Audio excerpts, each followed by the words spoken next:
ନନା କେଉଁଠୁ ପାଇଲା କେଜାଣି ଏ ମୂର୍ତ୍ତିକୁ ଠିକ୍ ଆମ କୁଞ୍ଜ ବିହାରୀଙ୍କ ପରି ଦିଶୁଛନ୍ତି। ତାର ବି ଗୋଟେ କାରଣ ଅଛି। ଆଜି ସନ୍ଧ୍ୟାରେ କିଛି ରଙ୍ଗଣୀ ଫୁଲ ଫୁଟିଥିବାର ମୁଁ ଦେଖିଲି, ଆଉ ତାକୁ ମୁଁ ନେଇ ଆସିଲି ତୋଳିକି। ତାର ସବୁ ଡେମ୍ଫକୁ ଯତ୍ନ ଭାବରେ ଛିଡ଼େଇଲି, ଆଉ ତାର ମଞ୍ଜି ଭାଗ ରଖିକି ଏମିତି କରିକି ଗୋଟେ ହାର କରିବାକୁ ମୁଁ ଚେଷ୍ଟା କଲି। ମୋର ମନେ ଅଛି ଛୋଟବେଳେ ଆମର ସକାଳ ବେଳା ହାର ଯେଉଁ ଦିଆଯାଇଥାଏ ପ୍ରଭୁଙ୍କୁ, କୁଞ୍ଜ ବିହାରୀଙ୍କୁ, ସେଇ ଯେଉଁ ହାର ସବୁ ସନ୍ଧ୍ୟା ଆଳତି ବେଳକୁ ଟିକେ ମଉଳି ପଡ଼ିଥାଏ। ଆମେ କ'ଣ କରୁ, ଆଉ ଥରେ ଫ୍ରେଶ୍ ହାର ଦେବୁ ବୋଲି ଏଇଭଳି ରଙ୍ଗଣୀ ଫୁଲ ସବୁ ତୋଳି ଆଣୁ।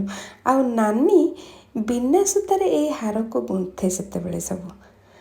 ମୁଁ ସେଇଆକୁ ଦେଖେ ଛୋଟବେଳେ, ଆଉ ସେଇଠୁ ଦେଖିକି ତାରିଠୁ ମୁଁ ଏଇ ରଙ୍ଗଣୀ ଫୁଲର ହାରକୁ ଶିଖିଛି। ଦେଖୁଛନ୍ତି ତ କେତେ ସୁନ୍ଦର ଲାଗୁଛି ଏଇ ହାର।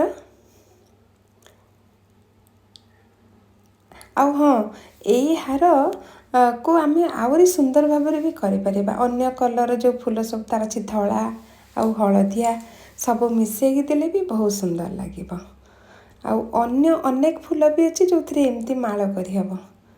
ଆଉ ଏଇ ମାଳ ଦେଇଛି ବୋଲି ଠିକ୍ ସନ୍ଧ୍ୟାବେଳର ସେଇ କୁଞ୍ଜ ବିହାରୀଙ୍କ ପରି ପ୍ରଭୁ ଦେଖାଯାଉଛନ୍ତି।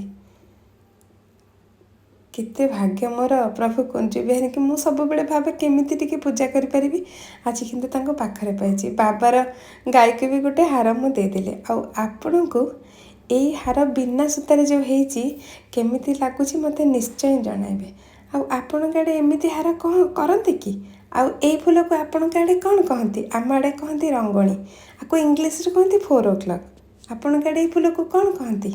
ଆଉ ଏମିତି କିଛି ହାର ଆପଣଙ୍କ ଆଡ଼େ ବନାନ୍ତି କି? ଯଦି ଆପଣଙ୍କ ଆଡ଼େ ବନାନ୍ତି ମୋ ସହିତ ସେୟାର କରିବେ ନିଶ୍ଚୟ।